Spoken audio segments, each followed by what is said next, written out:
How bad is corruption in the Nigerian government or in the Nigerian system? Some of the things I recovered were returned back to, the people will recover those things from.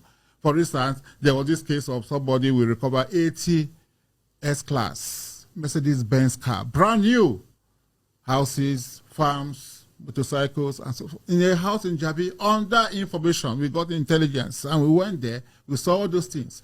I wrote to the customs, the DG of customs, do these people pay custom duties on these vehicles? 80 brand new S-Class, armored plated. The CG of customs said no, they didn't pay. I wrote to Federal Inland Revenue Service. These people pay tax. If you are importing, if you have this kind of vehicles, if you have money to buy this kind of vehicles, you should pay enormous tax to the Nigerian government. They said no, they don't have any record of them paying tax. So we went to court. We got an order of official, and then the court asked us to, we should take custody of those things, interim for official, pending the hearing of the case. So I did it. I did a memo to the Attorney General to brief him of what we were doing. But later on, the Attorney General said that all the cases are investigated. They never mandated me. One of them was, came through Panama Papers. You know about the Panama Papers? Mm-hmm. A Nigerian senator, former military governor, was mentioned that he has properties in offshore islands. Since I didn't have the structures to investigate this issue, which is overseas, I went to the DG, NIA, said, look, please, let us work together to do this investigation. And they did the investigation. The report was sent to me. I sent one to the president and I sent one to the Attorney General that this man has over 200 million pounds in the offshore islands. A former governor, a sitting senator. He's no longer in the Senate. No, at the time. At that time, he was a sitting senator. But he had been president of the Nigerian Senate. But nothing happened. Not till today.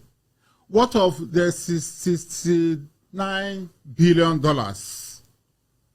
I got a letter, I didn't prompt them, from an American law firm saying that they have assets or access to a bank account in Texas that has over 69 billion US dollars, proceeds from stolen crude oil.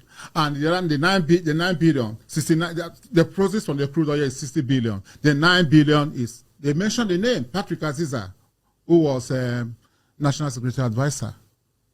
And I thought it was beyond me, so I wrote to the president that this is what this firm has, alleged. Yes, that they are asking for money, that if we make some payment available, that they will give us the holders of the account number, the bank accounts, and so forth and so on. So I went to the president and said, approve, so that we can recover this money. 69 billion, it's a lot of money. Of course, nothing came out of it. Up to now. I also did a letter to Attorney General to brief him. But do you know what he said? The day he saw my wife, he laughed in a very sarcastic manner. I think Obla claimed that he would recover 69 billion US dollars as he recovered the money. He was being sarcastic. How would I recover the money when you didn't act as the Attorney General? Somebody has said, look, we have $69 billion of Nigerian money in a bank account in America. And the government did not take action. Nothing. Look, it's in the media. If you look at Punch published the story. Punch published this story. Even when Buhari was in office, they did. I think if I would download it and send it to you, nothing was done. It feels like the government you work for was a failure in that respect. Why I have said so, that I was disappointed, because I believe so much in the former president, and I worked passionately for him. But would you attribute the underdevelopment of our country today to corruption? Why not?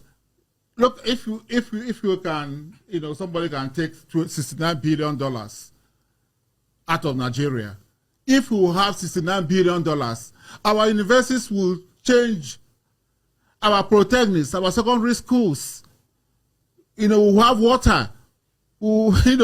And this is just a tip. That is just a tip of the iceberg. There are so much more. More.